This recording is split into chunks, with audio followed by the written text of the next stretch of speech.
नमस्कार दोस्तों, आपका हमारे YouTube चैनल भक्ति ज्ञान त्योहार में स्वागत है। आज मैं आपको माँ अन्नपूर्णा की बहुत ही सुंदर कहानी सुनाने जा रही हूँ। अगर आपको ये कहानी पसंद आए तो कमेंट बॉक्स में माँ अन्नपूर्णा की जय अवश्य लिखिए। किसी गांव में एक किसान अपनी पत्नी के साथ रहता था। किसान बहुत गरीब था। एक दिन वह अपने खेत पर काम कर रहा था। तभी वहां एक साधु बाबा आए। उन्होंने कहा, बेटा, मुझे बहुत प्यास लगी है, पानी पिला सकते हो? किसान ने बाबा को एक पेड़ के नीचे बिठाया और पानी पिलाया। किसान ने कहा, बाबा, आप मेरे घर चलिए, मैं आपको खाना खिलाना चाहता हूँ। फिर किसान उन बाबा को लेकर अपने घर आ गया। बाबा ने उस किसान के घर प्रेम पूर्वक भोजन किया और जाते समय बाबा ने किसान से कहा कि तुम्हारे घर भोजन करने से मेरी आत्मा तृप्त हो गई। फिर बाबा ने कहा, बेटा, तुम बहुत उदास लग रहे हो, तुम बहुत परेशान हो, क्या बात है, तुम्हें क्या परेशानी है? तब किसान ने कहा, बाबा, मैं दिन रात मेहनत करता हूँ, फिर भी इतना नहीं हो पाता कि मेरी गुजर बसर अच्छे से हो सके। मेरे खेतों से जो भी फसल पैदा होती है उसके ठीक ठाक दाम भी नहीं मिलते। साधु बाबा ने आंखें बंद की और कुछ देर बाद उस किसान से कहा, बेटा, तू भगवान भोलेनाथ और माँ अन्नपूर्णा की पूजा किया कर, तो सब कुछ ठीक हो जाएगा। यह कहकर साधु बाबा वहां से चले गए। वह किसान बाबा के कहे अनुसार माँ अन्नपूर्णा और भगवान शिव की पूजा करने लगे। अब धीरे धीरे समय बीता और किसान की फसल बहुत अच्छी होने लगी और कमाई भी अच्छी होने लगी। अब उस किसान के पास कई खेत हो गए और उसने गांव में अपना बड़ा सा मकान बनवा लिया। अब वह किसान गांव का जमींदार बन गया।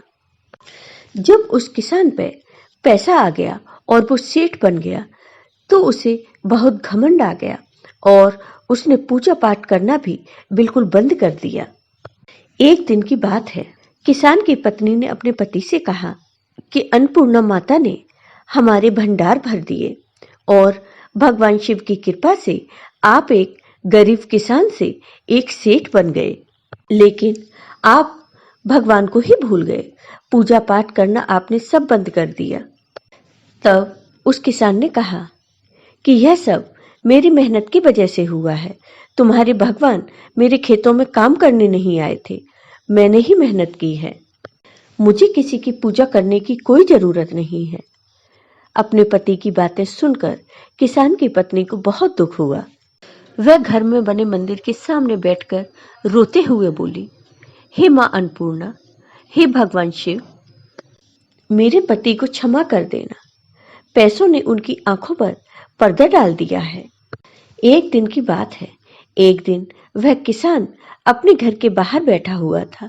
तभी वही साधु बाबा आए। उन्होंने उस किसान से कहा, बेटा, मुझे तुमने पहचाना? मैं कुछ साल पहले तुमसे मिला था और तुमने मुझे भोजन कराया था।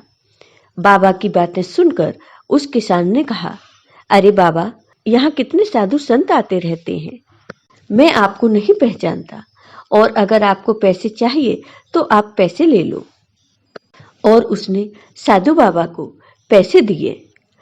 यह देखकर साधु बाबा ने कहा, बेटा, मैं साधु संत हूँ और मैं प्यार और सम्मान का भूखा हूँ, पैसे का नहीं। आज तुझे बहुत घमंड हो गया है, घमंड के कारण तू एक दिन पछताएगा। यह कहकर साधु बाबा वहां से चले गए। एक दिन उस किसान की पत्नी ने किसान को खाने के लिए खाना दिया। किसान ने उसमें से एक निवाला खाया और खाने की थाली फेंक दी। उसने गुस्से में अपनी पत्नी से कहा, यह कोई खाना है? ऐसा खाना तो घर के नौकर भी नहीं खाते। उसकी पत्नी ने रोते हुए कहा कि खाना फेंककर आपने अच्छा नहीं किया, आपको माँ अन्नपूर्णा का अपमान नहीं करना चाहिए था। वह किसान गुस्से से वहां से चला गया। इसी तरह समय बीतता गया। एक दिन की बात है, किसान बड़े आराम से सो रहा था तो उसकी पत्नी उसे जगाने के लिए आई। तो उस किसान से उठा नहीं जा रहा था। उस किसान का आधा शरीर काम नहीं कर रहा था। यह देखकर उसकी पत्नी घबरा गई और उसने गांव के वैद्य को बुलाया, डॉक्टरों हकीमों को दिखाया, लेकिन कोई फर्क नहीं पड़ा।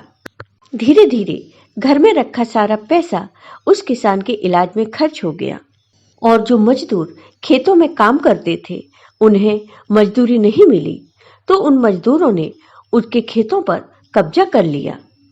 एक दिन किसान की पत्नी ने अपने पति के इलाज के लिए अपना घर भी बेच दिया और वह अपने पुरानी झोपड़ी में रहने लगी।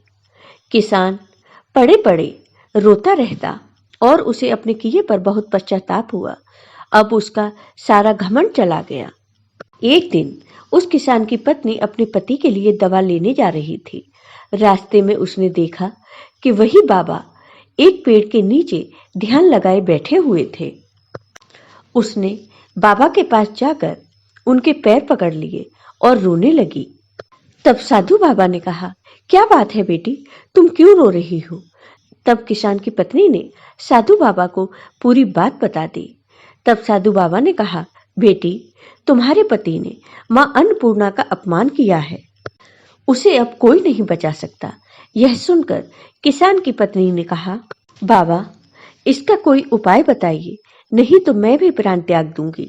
तब उन साधु बाबा ने कहा, बेटी, एक उपाय है, अगर तू कर सके तो तू आज से बिना अन्न जल ग्रहण किए महामृत्युंजय का पाठ शुरू कर और 3 दिन तक यह पाठ कर। यदि भगवान शिव ने तेरी पुकार सुन ली तो तेरा पति जरूर ठीक हो जाएगा। और लेकिन मां अन्नपूर्णा को प्रसन्न करने के लिए तेरे पति को मां अन्नपूर्णा का भंडारा करना पड़ेगा, जिसमें गांव वालों को और साधु संतों को सम्मान पूर्वक भोजन कराना होगा। तब किसान की पत्नी ने कहा, बाबा, महामृत्युंजय का पाठ तो मैं कर लूंगी, लेकिन भंडारे का इंतजाम कैसे होगा? तब साधु बाबा ने कहा कि तुम दोनों सच्चे मन से मां अन्नपूर्णा से प्रार्थना करो और भंडारे का संकल्प करो। यदि सच्चे मन से मां अन्नपूर्णा का ध्यान करोगे तो मां अन्नपूर्णा तुम्हारे भंडार भर देगी। किसान की पत्नी ने घर आकर महामृत्युंजय का पाठ शुरू किया और 3 दिनों तक निर्जला रहकर पाठ करती रही। तीसरे दिन किसान की तबीयत ठीक होने लगी। वह किसी तरह भगवान शिव के चरणों में जाकर गिर गया और उनसे क्षमा मांगने लगा। अगले दिन किसान की पत्नी उन साधु बाबा के पास गई। किसान की पत्नी ने बाबा से कहा, बाबा, अब मेरे पति ठीक हो गए, अब भंडारा कैसे होगा? तब साधु बाबा ने कहा, बेटी, तू पूरे गांव में न्योता दे दे, मां की कृपा से सब ठीक हो जाएगा। किसान की पत्नी ने पूरे गांव में न्योता दे दिया। भंडारे से एक दिन पहले रात में वही साधु बाबा उस किसान के घर आए। उन्हें देखकर वह किसान उनके पैरों में गिर गया और वह रोने लगा। बाबा ने उसे उठाया और किसान की पत्नी से पूछा कि कल भंडारे का क्या इंतजाम किया है। बाबा की बातें सुनकर किसान की पत्नी रोने लगी और कहने लगी, बाबा, मेरे पास तो यह थोड़ा सा अनाज है, जिसमें पूरा गांव कैसे भोजन करेगा? फिर साधु बाबा ने एक चावल का दाना किसान की पत्नी को दिया और कहा, बेटी, इसे अपने अन्न में मिला दे, यह मां अन्नपूर्णा का भोग का चावल है। अगर मां अन्नपूर्णा चाहेंगी तो इससे ही भंडारा हो जाएगा। सुबह जब किसान और किसान की पत्नी उठे तो उन्होंने देखा कि उनके घर में अन्न और धन के भंडार भरे पड़े हैं। तो उन्होंने मां अन्नपूर्णा और भोलेनाथ को भोग लगाया और भंडारा शुरू किया। पूरा गांव खाना खा चुका था, फिर भी अन्न खत्म नहीं हो रहा था। मां अन्नपूर्णा की कृपा से उनके भंडार सदा के लिए भर गए थे। अब वह किसान अपनी पत्नी के साथ खुशी खुशी रहने लगा और मां अन्नपूर्णा और भगवान शिव का नियम पूर्वक पूजा पाठ करने लगा। जय हो भगवान शिव की, जय हो मां अन्नपूर्णा की। आपको ये वीडियो पसंद आया हो तो कमेंट बॉक्स में कमेंट करके जरूर बताइए। साथ ही मेरे वीडियो को ज्यादा से ज्यादा शेयर करिए। धन्यवाद दोस्तों।